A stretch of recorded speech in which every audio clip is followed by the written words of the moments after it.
Hello, everyone. Welcome back to another episode of The Crossroads. I am your host, Rashida Green. That's right. That is correct. I'm your host, Rashida Green, and this is the show for and about environmental justice and those who fight the fight with skin as melanated as the days are long, because we know that knowledge is power, and we're out here trying to break down the stereotypes all the livelong day. So, as you can hear, I am joined by my guest in resident, one of three, Miss Brandy Brooks of the Radical Solutions for the Mind and the Body. We're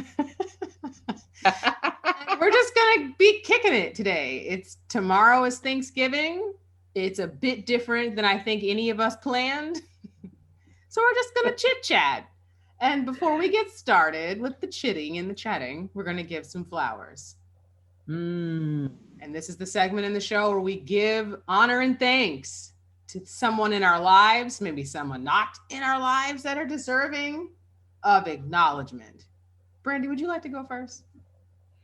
I sure would, Rashida. I'm going to give flowers. I did this actually a little bit on Facebook, but I'm happy to do it here on the podcast because I want to give some flowers to my church because, what was it? About a week ago, they sent us this detailed email outlining how the church leadership had laid out sort of our plan for when we would reopen, what were the conditions under which we would reopen, what are the priorities in terms of making sure that we're safe and making sure that we're cared for.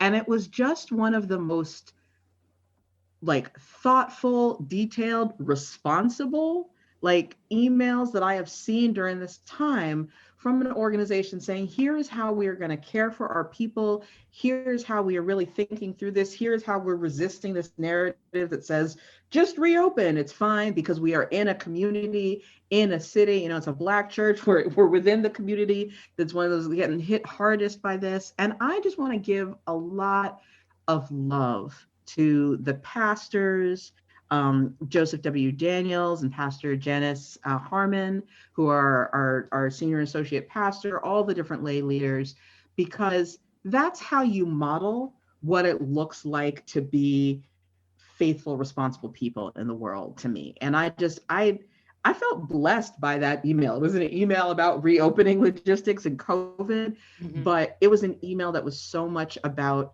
caring for our people in the right way right now. And after a year that has not seen enough of that, I wanted to give some honor and some flowers to the folks in my church. Emory Fellowship, United Methodist Congregation, Washington, D.C. Awesome.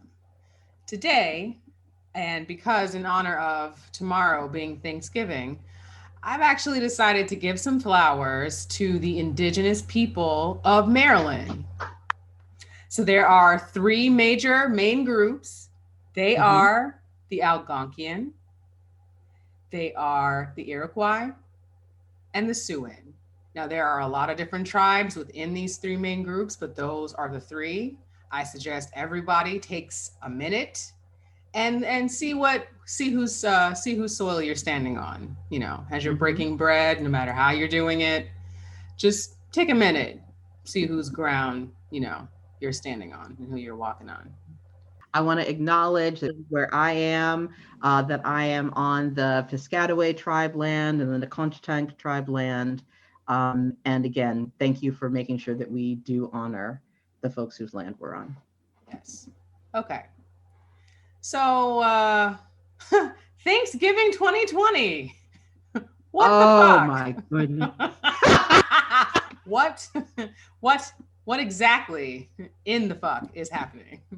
We can't go nowhere. We're cooking big ass dinner. I'm not doing it.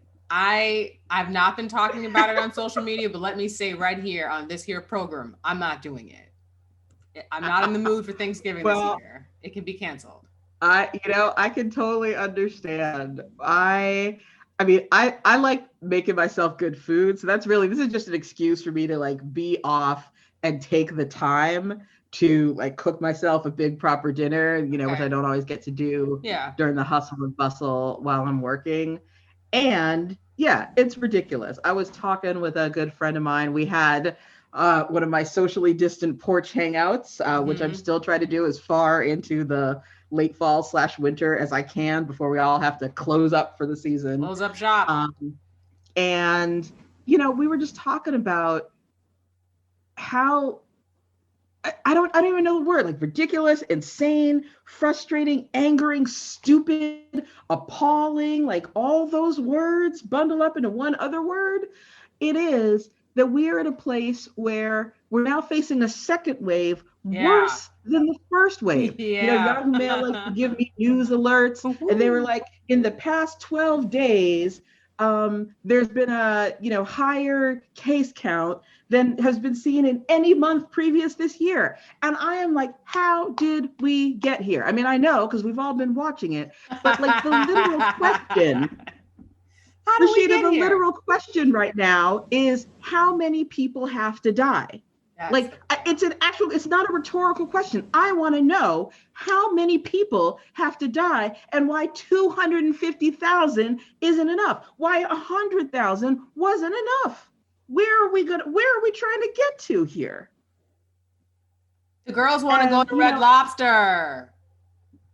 and this is the thing. This is one of the things that my friend and I were talking about, which is like, look, people of all backgrounds have been espousing different levels of foolishness around this. But I want to note something about the difference between I want to note something about the difference between what community transmission has looked like for a lot of Black and Brown people and what it has looked like as it has spread to more white communities.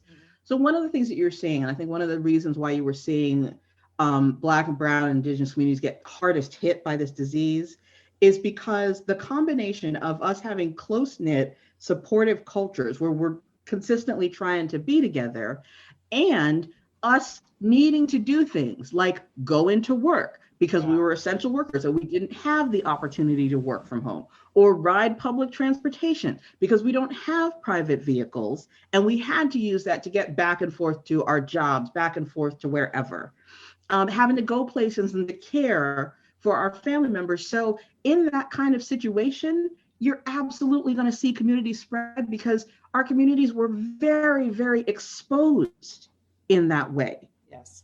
To all the venues where you're seeing spread.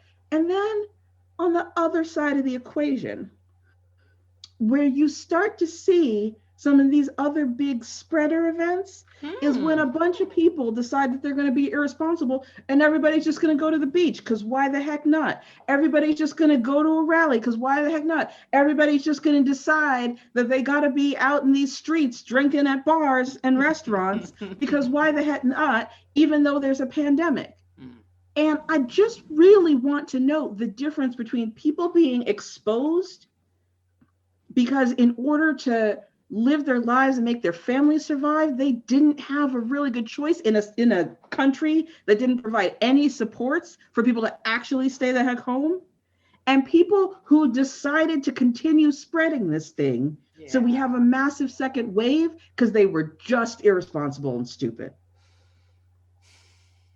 And again, I want to note that there have been within the Black community, there's been COVID deniers. There's been folks in, church congregations who are like, God will protect us, so we're going to keep meeting. So, I acknowledge that can happen anywhere. But I do want to note that there's a significant different trend here and also a class trend as well. If you were a poor white worker who, again, had to be out working versus being a wealthier white worker who got the privilege of being able to stay home, who got the privilege of being able to do all of this, that there are folks who have been exposed and there are folks who have exposed themselves and continue to perpetuate this. And that's the part that makes me the most angry. I completely agree. I mean, I've talked about coronavirus a bit more than what I expected to this year. Mm-hmm. And just the numbers where we were a few months ago when I was talking to Colin about where we stood and where they are right now. It's like, this isn't something that I didn't expect. Like, I definitely knew that we were going to have a second wave, and I was maybe hoping it'd be a little later than this, but I should have known. Because what has come down federally except Garbage. Okay. Sorry, I'm not. What has come down federally is a stream of pure garbage. Yes.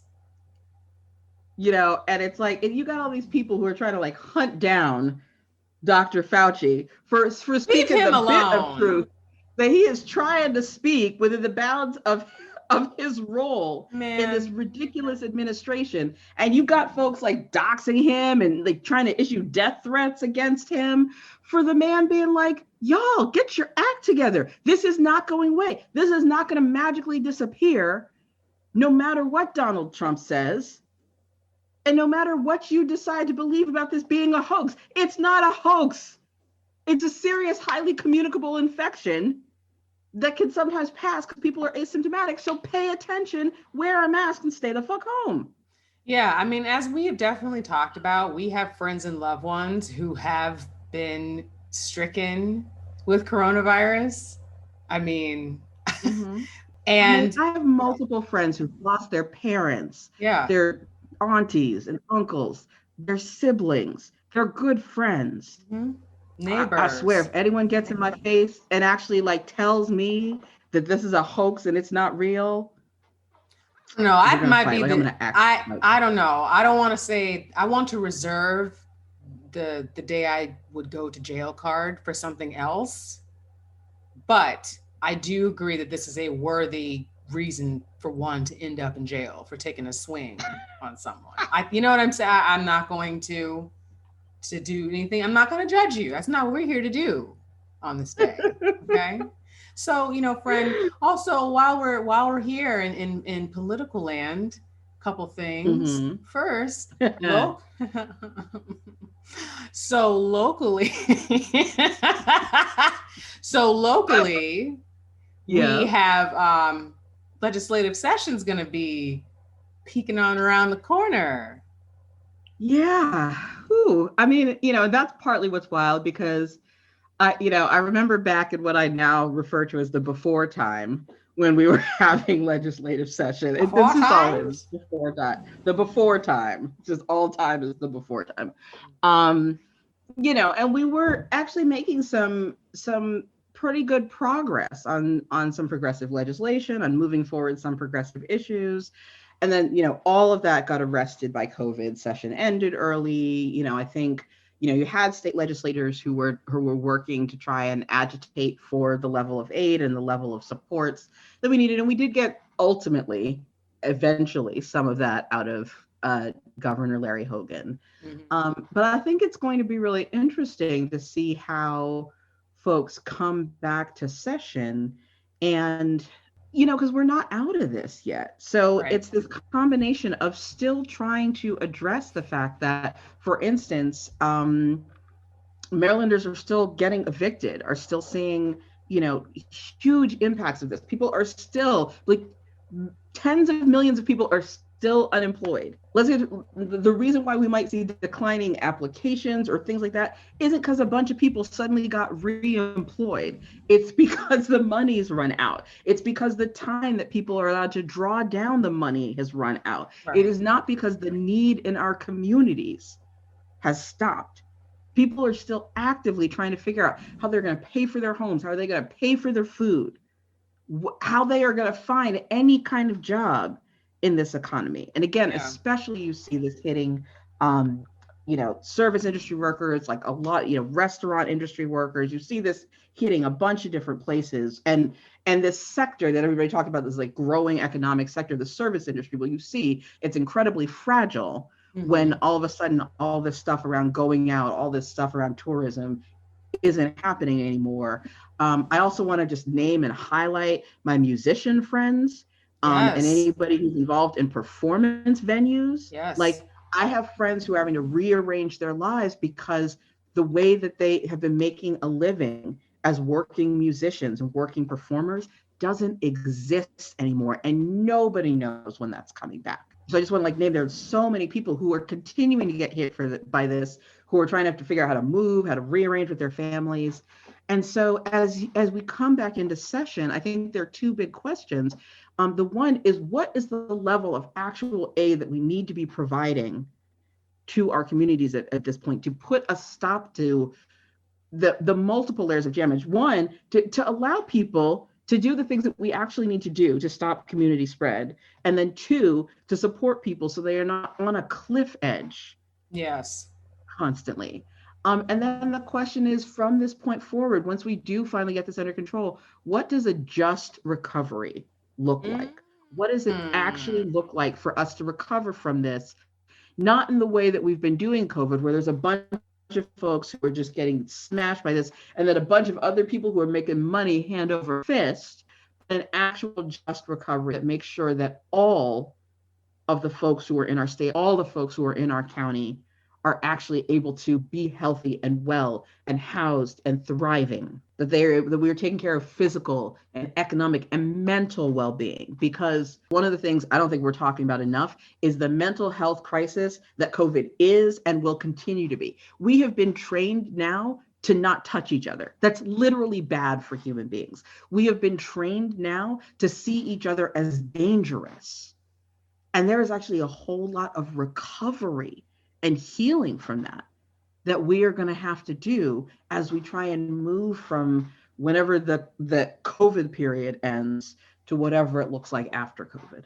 Yeah, I never really thought about that, but I guess because one of the main ways that I've just sort of been able to cope is because I've been staying Mm-hmm. pretty busy, you know, Mm-hmm. and it makes it easier for me to not have to. Granted, this has been a very emotional time. I know I don't talk Mm-hmm. a lot about my personal life, but it has been a super duper emotionally charged period this entire year, Mm-hmm. which it feels like 5 years in one. Yes. Yes. Five I'm years actually surprised. in one. I'm surprised I'm not grayer. I'm actually I really, feel really like I appreciating my hair feel like a now. Gandalf, like over myself because of all the things that have come up. Mm-hmm. Mm-hmm. So when I haven't even considered like a recovery from the sense of like from the mental well-being, especially being Mm-hmm. deprived of touch, because it is intrinsic to who we are as human beings, and we are being told that we Right. need to change that. But I am wondering if this is going to bring in, cue the sci-fi noises if I had any. Don't Do you think that maybe this is introduction to the new age? I mean, I think one of the things that very few sci-fi utopias deal with is how we get past the point where we have massive inequality, so only some of us are Yeah. getting new age and the rest of us are like living in caves underground. Yeah, in the rain. And I think this is one of the reasons why I love dystopian sci-fi, because I feel like it's the only sci-fi that accurately reflects, hey, by the way, all these societal trash things that we already do, unless we intentionally fix them, they're coming into the Brave New World. In fact, Yeah. great thing to read is in fact Brave New World, for Yes. one of those Aldous examples of Huxley, everybody. here's how you bring inequitable trash into the new levels of technology, is by doing that kind of crap. Octavia Butler, who deserves all flowers at all All the times, flowers, all the time. um, really also is great at being able to depict that aspect of the future, and also what it begins to look like to fight back against that and pursue liberation. Um, so yeah, I mean, could you start? I think this is going to permanently change us as humans in ways that we have not accounted for yet. Yes. Yeah, I Um, agree. and I think those of us, especially in communities that are, have been marginalized by this system, need to be gathering together and really thinking very intentionally around, how are we going to take care of our healing? How are we going to do the things that we know that we are going to need to protect and restore ourselves, and also lead in healing leadership, in restoration leadership, for the rest of the folks who are still feeling these impacts, but are like caught in that narrative that says, nope, everything's fine, I'm just going to keep cruising forward, which is what the dominant narrative tells us to do. It's what white supremacy tells us to do. It's what cis heteropatriarchy tells us to do. It's what capitalism tells us to do. And so, one of the organizations that I'm engaged with, Political Healers, I've been really excited that over the course of this year, that we have been bringing that healing leadership and that healing conversation and perspective to things like how we do work around elections, like how we engage in building out our movement in communities. Because, I mean, if this year hasn't made it clear, if we don't center healing, we aren't going to make We're it. doomed. We aren't going to make it. Yeah. Let me tell everybody something right now. With, again, not giving away too much of my personal tea. If you have not gotten yourself together this year, if you've not taken that time to really do some serious introspection, to heal up the things, I'm telling you, you are not going to be equipped for what we're going for in the future. It's so true. Regain. It's so true. And yeah. And, as I'm thinking about this question of, Thanksgiving 2020, what does it mean? Boy. What does it mean? I know, right? What does it mean?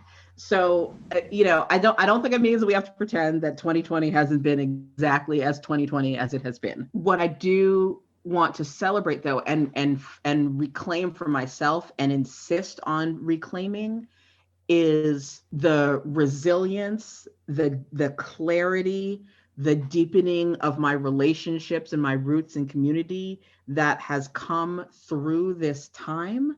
I want to celebrate and honor and give thanks for that. I want to give thanks to folks like, again, my crew, the steering committee and staff members at Political Healers, and the way that we have worked. We launched our organization at the start of March.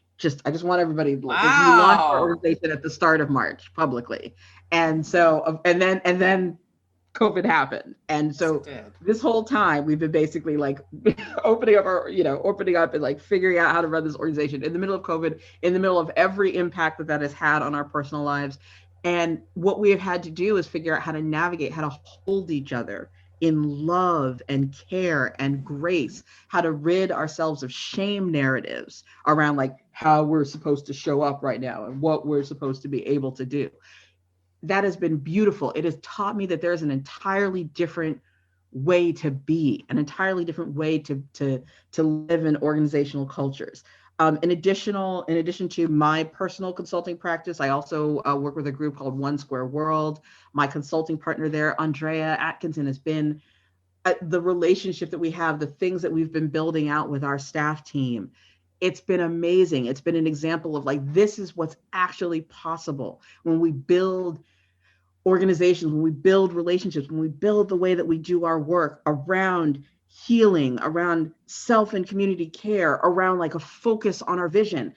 And if I hadn't been with those two entities and had the opportunity to have the level of autonomy and freedom to like shape my work, and also to be able to say, hey, I'm having a mental health crisis. So like, and to do that myself, to be able to say, I got to take a break, but also so often with my partners who were like, hey, Brandy, you're having a mental health crisis. You need to step back from your shame narratives and say, you need to keep it moving and deal with the fact that you were like breaking down here and that you have to stop and pause. Now let's pull the car over. Let's pull it over. Let's pull it over. So for those who do not know, what is a shame narrative? Yes, it's that voice in your head that says, I'm not good enough. Sometimes people call it imposter syndrome. It drives, there's so many different ways that we are taught in the oppressive systems that we live in that we don't have value, that we're not good enough, that we always have to try and prove our worth. We're always said, like, who do you think you are to be here, to be doing this? Brene Brown has been someone, in her work around listening to shame. She's got TED Talks, she's got books about it that have been, really, really helpful. And it's this idea that basically we're afraid if we don't show up in whatever way that we're supposed to, if we don't act the way we're supposed to, perform the way that we're supposed to, that We don't deserve to be in relationship with people. We don't deserve to be in our organizations. We don't deserve to be in our families. We don't deserve to be in our friendships or our romantic relationships because we're just not doing it right. Even though right is some nebulous standard that is always shifting, that no one can really define. And the only consistent thing about it is that it's consistently applied every which way to make us feel like shit. And this is operative in our family lives. It is operative in our community lives. It is operative in our organizational lives. It is operative in our progressive movement spaces. And this thing, shame is destroying. It's different from guilt saying, I did something bad and I need to connect it. It's that translation to I am bad and I don't deserve to be in the community of humans. And how many times, I mean, gosh, I talk to Black women and other women of color all the time. This is the constant narrative running in our head that we are not good enough. Yeah. Constant. But I also talk to a lot of white folks, white women, white men who are facing that same thing, who have been told in, through education or through their jobs or in their families that they are not good enough, that they're not making it, that they don't get to be praised and affirmed, that they don't get to be validated for who they are, that they always have to be trying to be somebody else. It's exhausting and it destroys us internally. So when you're talking about these shame narratives and Mm-hmm. the stories that, we tell ourselves, Mm-hmm. how has that, if you don't mind sharing, how has that Happy come to up for share. you this year? Woo! How has that come up for you this year and some of the, not just, but however you would like to? So one of the things that I'm trying to be more public and open about is the fact that I have struggled with depression since I was a child. Um, I have had in my life, I've attempted suicide more than once. I have been had to do a hospitalization for mental health issues when I was deeply concerned about the fact that I might self-harm, and that was actually fairly recently. It was in fact it was during my campaign for county council. There was a point at which the stress and the pressure and things going on in my family, I realized that I was starting to develop that I was starting to make jokes about self-harm that I realized weren't fully jokes. And I was like, I'm concerned that I'm not safe. And so I had to do a mental health hospitalization. And, you know, so I'm a single woman. I live by myself. And in the earlier part of this year, I wasn't living as close to my family as I'm living now. And things like not being able to see other people, things like not being able to touch or hug other people often enough, um, were significantly impacting my mental health. And that's on top of needing to care for my mother as she was going through COVID and the stressors of all that. So I had my first kind of like real crisis at the beginning of May. And I wasn't well. I was incredibly depressed. I was struggling to get up. I was struggling to do anything. I was struggling to feed myself. Um, and that was one of the first, and I felt like I couldn't stop. Like I couldn't say to people, I, I have to take a break. I can't do this. It's too much. And I'm about to break down because I was like, well, then other people are going to have to pick up my work. Well, then, if I can't do this way, then I can't be a good public leader, or I'm not a good organizer, or I'm not a good organizational leader. So I have to keep going. If I'm in a serious enough mental health crisis that I might have to cancel a client engagement, that means I'm a terrible consultant.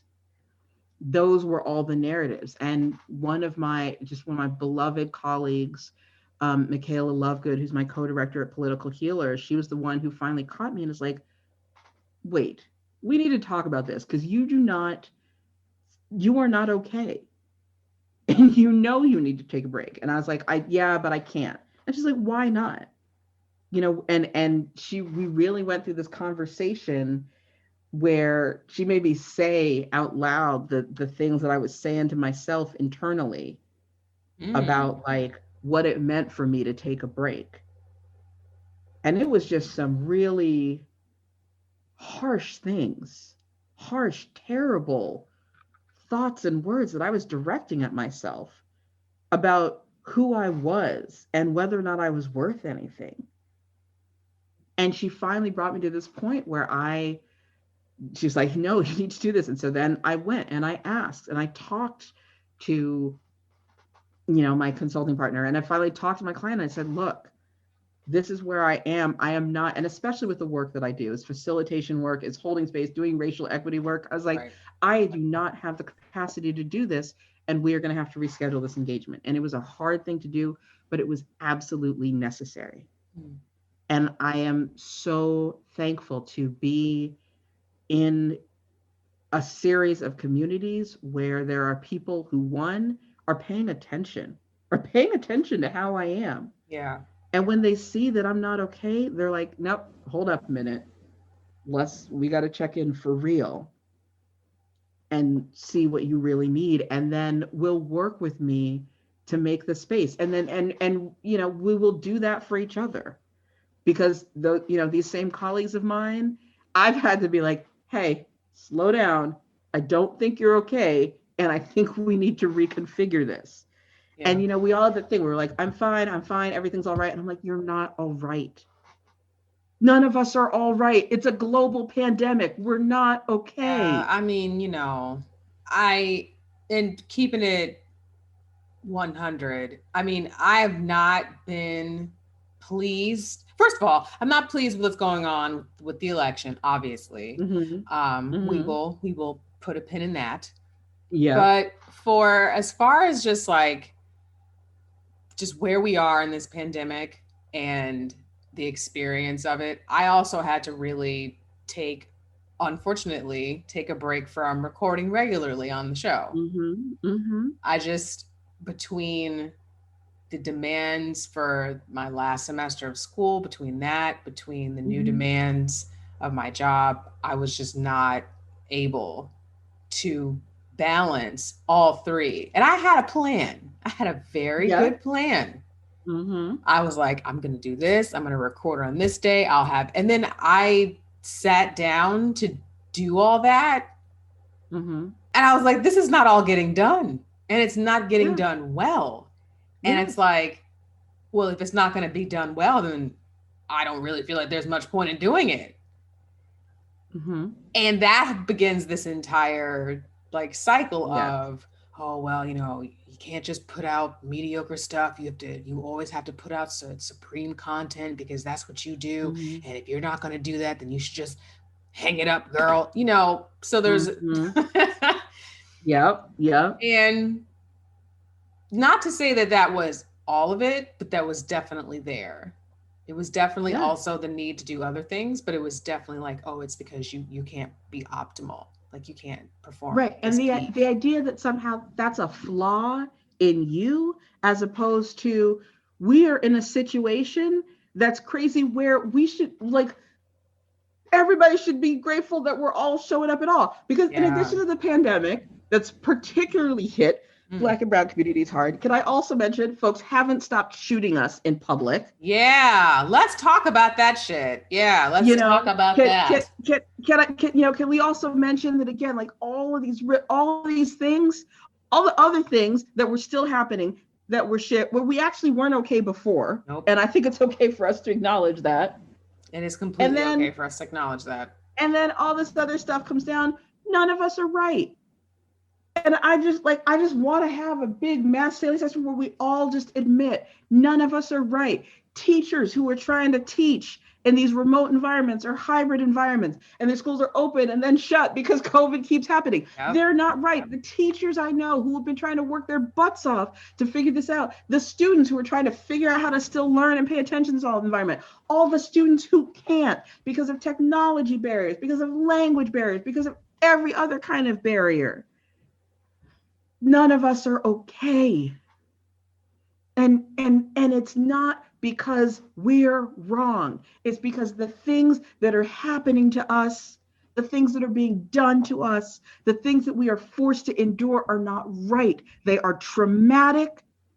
We are going through a massive, extended, collective trauma on a local, national, and global scale. So just like anything that we manage to eke out is a win. Yeah. If you are still alive, because not all of us have made it. Yes, not all of us have Not made all it. of us have made it through 2020. If you made it, it is a win. And this narrative that says that we are not good enough is so wrong, because there's so many people that we have lost. There's so many of us who didn't get to make it. There's so many of us who are still grieving that, Yeah. and trying to figure out how to survive. This would be the time in the program that I would cue the singing bells, but I don't have any right now. So I'm just going to say that collectively, we're just going to breathe in real deep and then we're going to let it go. Now, friend, in addition to being Yeah. thankful for being alive, because yes, we acknowledge that not everybody was even able to make it to Thanksgiving. What are some other things that you're thankful for? I'm thankful for my family. Speaking of, people being able, I'm thankful that my mom is alive, because she has gone through three distinct uh crazy health crises. And my mom is one of the strongest people I know. Yes, she is. So I'm thankful for that. I'm thankful for the opportunity to get clarity again about like this has really been that time, as you said. Like, if you're not doing some introspection, if you're not really thinking about what you want and Time who you want to wasted. be, You and better get on it. focusing in on what really matters, um, and I've had the opportunity to do that, and I'm really thankful for the, I think, rootedness and groundedness that is coming out of that. Um, Even though I have tension about the presidential Oh, election, whoa, the whoa. whole electoral Oh. process. Hmm. I want to say I am thankful and I am deeply appreciative of all the people who fought for our collective right to Yes. vote and who fought for their right to vote. I am thankful for this like unprecedented, record-breaking turnout in the midst of COVID, where folks were like, I will throw down. And again, driven by the presidential, but people were also like throwing down and coming out in local and state races. Yep. You see new progressive folks moving into legislatures. You see, here locally, we defeated two terrible ballot measures. Um, so I'm really thankful for all of the folks. And again, just a shout out to Black and Brown organizers, to women Yes. and femme and queer and trans organizers who are out there fighting it every day on the front lines, to formerly incarcerated organizers who are Mm-hmm. organizing us up, to organizers on the front lines, our essential workers, our workers in unions, our restaurant workers, all these folks. Yes. Shout out to organizations like One Fair Wage, really fighting that fight. Um, these, I'm so thankful for those folks. And I Yeah. do want to say that it is a beautiful thing that we do have the first Black, and the first woman, and like there's been a Yes. bunch of articles about that. So like Kamala Harris is the first woman to be vice president of the United States. Yes. She is also the first Black and the first Asian woman. Yes. Like Black and brown people, that is a win for women, and it's actually a win for our country to finally truly begin breaking that gender and barrier in the executive branch of our country. So I really, those are things. There are differences that I have with her about sort of policy and perspectives and stuff like that. And I want to honor the fight that she fought. There Yeah. there are challenges I have with, and I did post this, with a woman of color being declared not good enough to be at the top of the ticket, but good enough to be the handmaid for an uninspiring white male candidate. Ah, damn it, Brandy. I said it. I said what I said. Shit. Why Why would you do that? Come on now. Um, I've been trying to keep my sackcloth free from ruin. Okay? I'm just trying to mind my business. I did why I mean, why didn't Rashida, want to when you escape from invite me on here, I'm gonna say the things. I You know. know, I say the things. So And here I was like, oh, we'll just have a nice, quiet conversation about what we're thankful for. And it's nope, no. I mean, we did a little bit, but now, no. So what? Go on now. Let's go. but you, I mean, do I still feel entirely betrayed by the American political process, especially as a woman of color? Of Woo! course I do. Yeah. Do I still feel betrayed by the fact that there were still close to 70 million people who were like, white supremacy and misogyny are totally fine by me? Yes. Do I still feel betrayed at the Supreme Court nominating process where we had Democratic establishment figures being like, great hearing. I loved it so much. Thanks so much for doing a great. I was horrified. The horror that has been in my body. I'm not going to say all the horror on here. Okay. Because it's too much. It's too much for one episode. Yeah, spooky season. But yeah, I will say that, and I'm not afraid to name that because I am not going to stop feeling angry about that, because that anger is going to motivate me to be like, no, you don't get this pass again. Never again. Do you get this pass? There will be a reckoning. Oh yeah. So a few of my friends have been on Facebook. Not me. I'm not a big Facebook gal. But from what I've been told, a lot of people in our age bracket are pretty disillusioned about the political process. And they are also disillusioned about just where we are politically and the choices that we have. I've talked to, shout out to Desmond Price from the Independent Thought podcast. He and I talked about voting and why people do not vote. But I also wanted to talk about the general wet diaper apathy that people have about participating in the democratic process.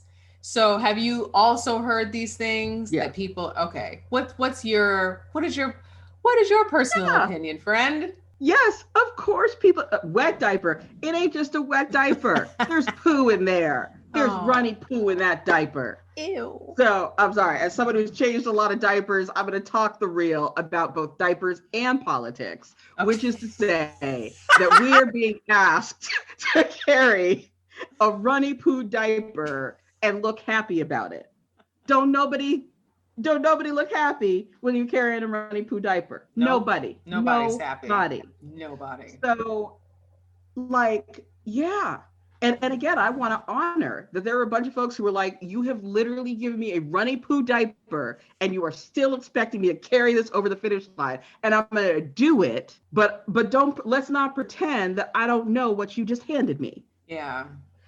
And I think that, this is the place where this is our generation's time where we have to decide what it looks like to say no more. We have to decide what it looks like to rise up and envision and then craft the change that we want to see and insist that it will be done. We have to figure out what it looks like to either take over the Democratic Party and wrest control of it from the folks who've been sitting on their butts, or we have to be like, look, guess what? You don't get to play with us anymore. We're over here and we're starting the new force to talk about what it really looks like to build solutions to this country. And you know what? The Democratic Party has an option. They get to either recognize the writing that has been on the wall for quite some time and get themselves together, or there's a bunch of people who are going to be like, and yeah, this was my last straw. And we're out. That's what I'm hearing. And we're out.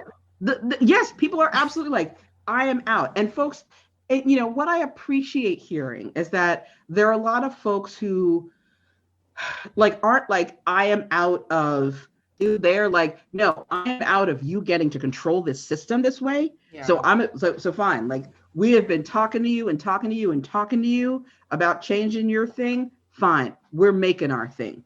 And then you are going to have to contend with what you do when you don't have us anymore. Yeah. And Because that is what I want us to see. I want to see us double down on that organizing to figure out how we at this point are developing our own alternatives. And you see parts of it. For instance, you in the 2019, I think? Yeah, 2019 Philadelphia City Council elections.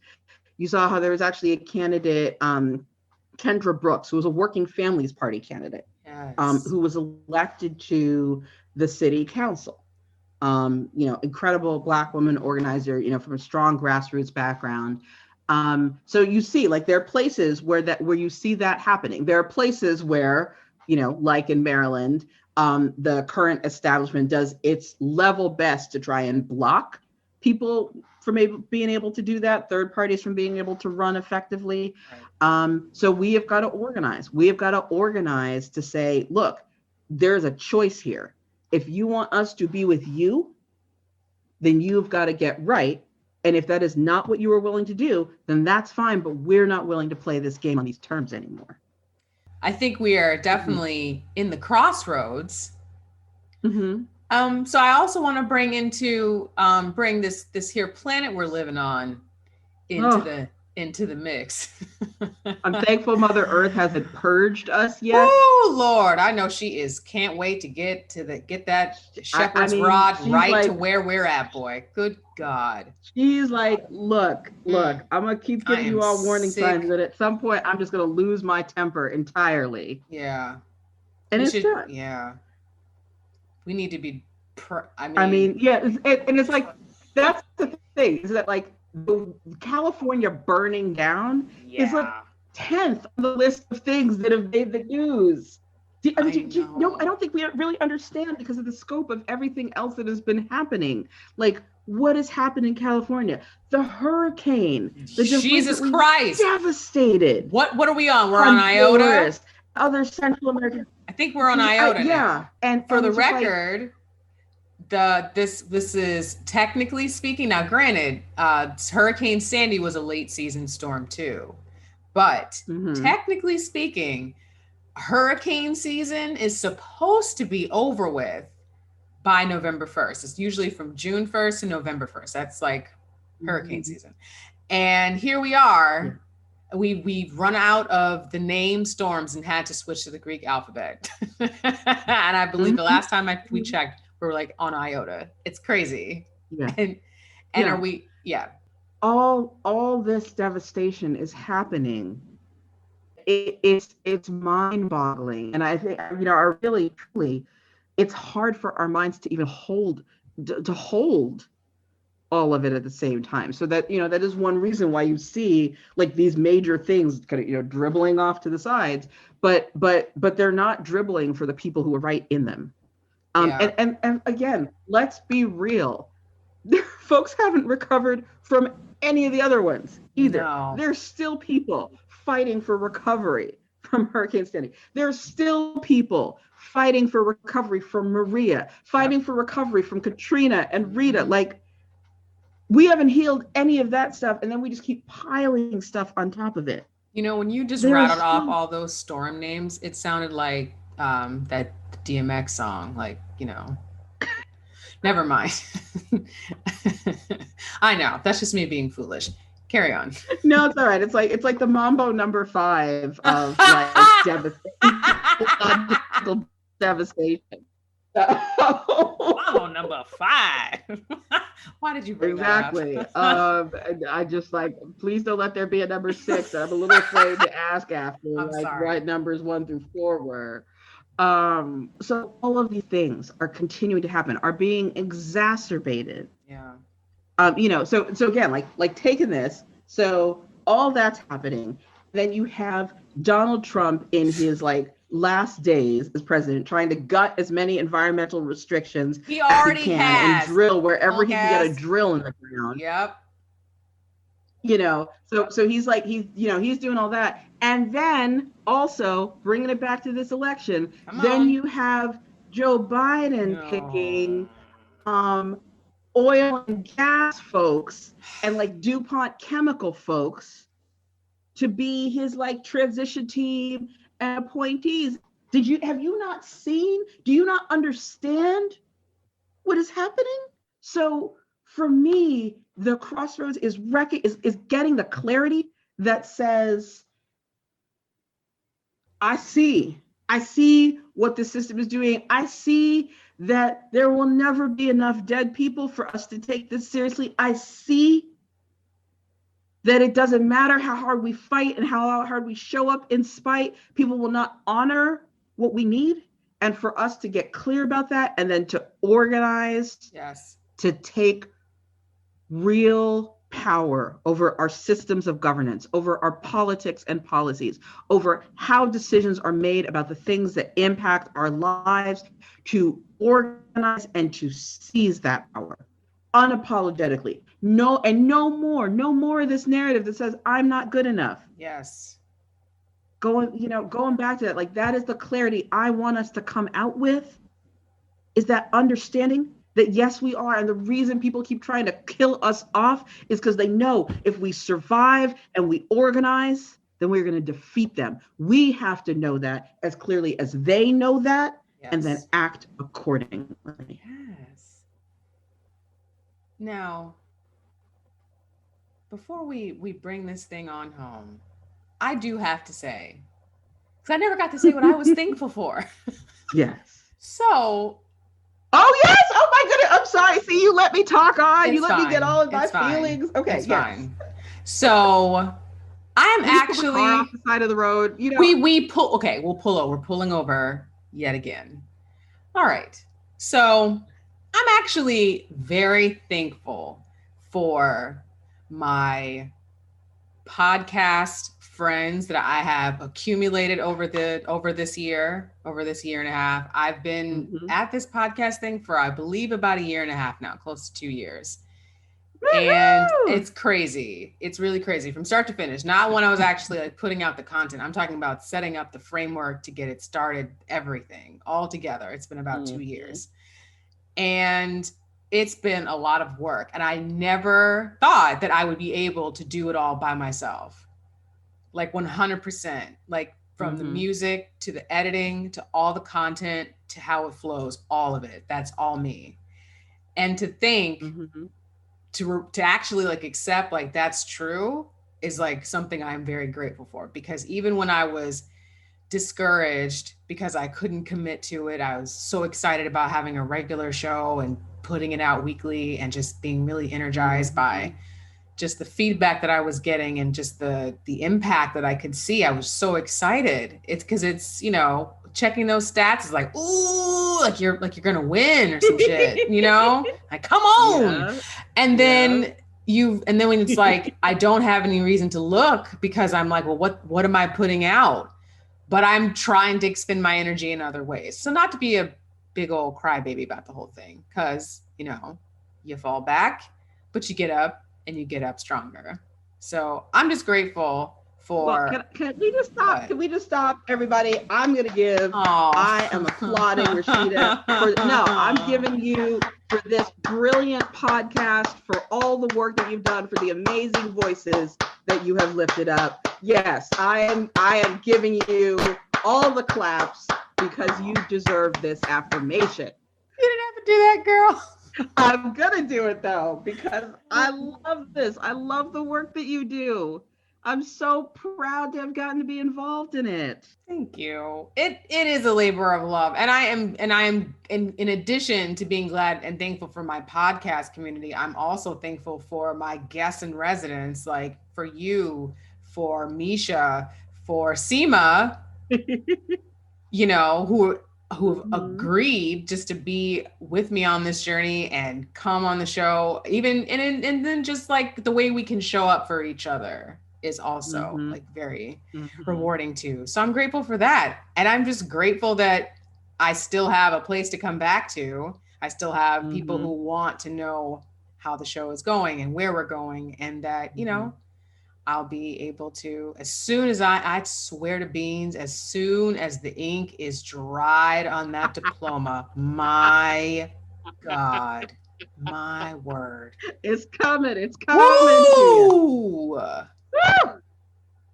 It's going to be like fresh out the feds. Jesus. Get me out of here. I've really enjoyed being in school, but it's definitely time to go. I got things I got to do.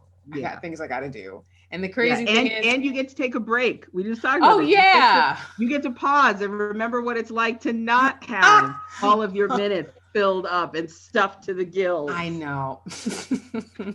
I did. I've started to say that. I've started to use that phrase, like I am up to my gills. Yes. It's actually very acceptable in the corporate space. So it hits a little good. bit differently than up to my lace front. Or up to my wig line. You know, like I can say it to some people and they understand it, but you know, as a general palette, up to my gills gives a different vibe. Thank you I appreciate that. Oh, girl. So I just really appreciate, you know, you taking the time to come on the show. You know, tomorrow is Thanksgiving. You know, are you doing anything special? What are you doing?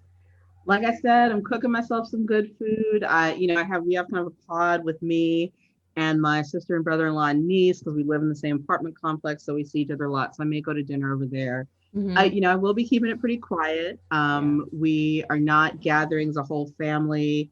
We're particularly sensitive about that because of all the stuff that my mom has gone through and really protecting her health, but also protecting all of our health. I have other family members as well who, sort of are medically fragile. But one of the things that was really great, so my mom made this big batch of biscuits, and her biscuits are like, So what we're doing is like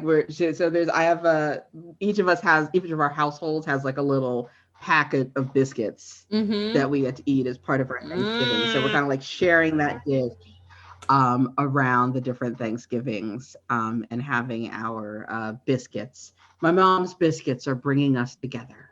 That's great. Yeah, It is, and she loves baking. That's sweet. I might just make a sandwich. I'm not cooking for Thanksgiving. I'm not in the mood. I'm not in the mood this honestly, year. I think it's whatever affirms you, whatever makes, like, if you just want to sit and not cook and Netflix binge or whatever, do it. Do it. Like this is not about, again, performing whatever people think Thanksgiving should be. Posting your dinner plates. Yeah, like this is about however you need to like thankfully pour back into yourself. Yes. Over this weekend. Yes. So I love that. Great sandwich. Thank you. I think it will be because it will be made with love, possibly a bit of like, hint of whiskey juice. You know what I'm saying? Maybe love it. Loving everything about it. Well, whatever, like I'm just this year, honestly, I'm just grateful and thankful for having a roof over my head and being safe. And I'm thankful for that. And that is what I intend to enjoy tomorrow. I'm going to FaceTime all my family members and tell everyone that I love them and all that, but it will definitely be from the comfort and the safety of my home. I'm not trying to, add to the chaos. Because we've got something new we're going to have to be concerned about, which is the complete influx of packaging of boxes and all that from all the shipments and purchases and shit. Because this, for folks who don't know, packaging is is a major contributor to like trash and climate change, because a lot of that stuff is single use. Just so you know. Yep. Yeah. So we're gonna have, it's gonna be new levels, new devils. Yeah. So make sure you're recycling. Look for products that are like full life cycle products. Yes. I'm very excited because I've got my compost service and my little compost bin. So shout out to Compost Cab. I love being able to compost and really trying, especially during this period, to be responsible with what it looks like for me to stay at home. So yes. All right, friend.